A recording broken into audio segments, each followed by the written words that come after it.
Si el cálculo del gasto por impuesto diferido es menor al registrado en el año anterior y por lo tanto menor al acumulado en dicho año, esta diferencia se registra como menor gasto.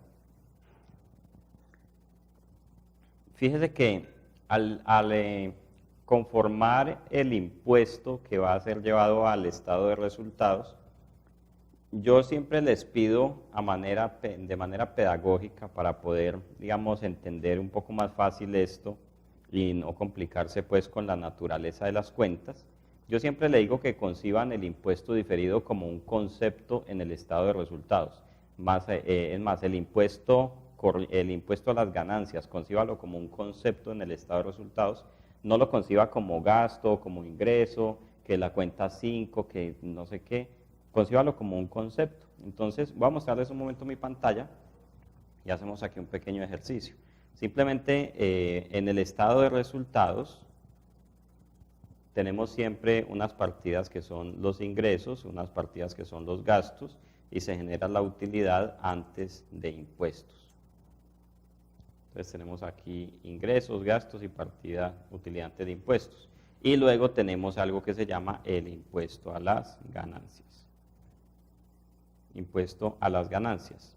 Este impuesto a las ganancias voy a conformarlo de dos cuenticas, uno que es el impuesto corriente y otro que es el impuesto diferido. Bien, entonces supongamos que los ingresos fueron 100, que los gastos fueron 30, entonces tiene una utilidad antes de impuestos, además este lo va a poner negativo, una utilidad antes de impuestos de 70.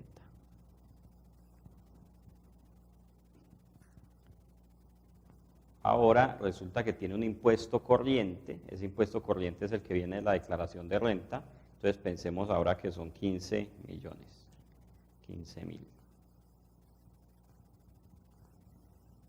Y luego usted mira el impuesto diferido y resulta que en efecto el impuesto diferido, usted tenía un pasivo por impuesto diferido de 100 y ahora tiene un pasivo por impuesto diferido de 90, entonces le va a quedar con efecto ingreso aquí.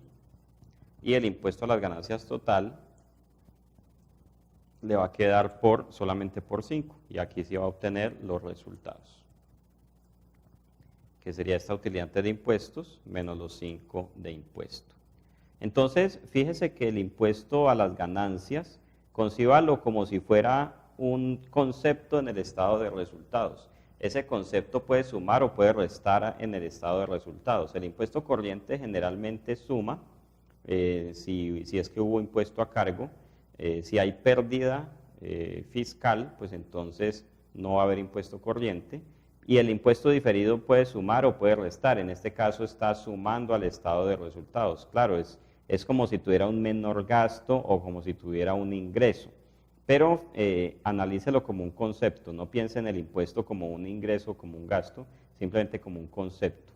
Y así no se va a enredar. Y esto lo puede manejar en la misma cuenta en la que está utilizando para el impuesto corriente. Aquí generalmente se usa una cuenta que es la 540405 para impuesto corriente.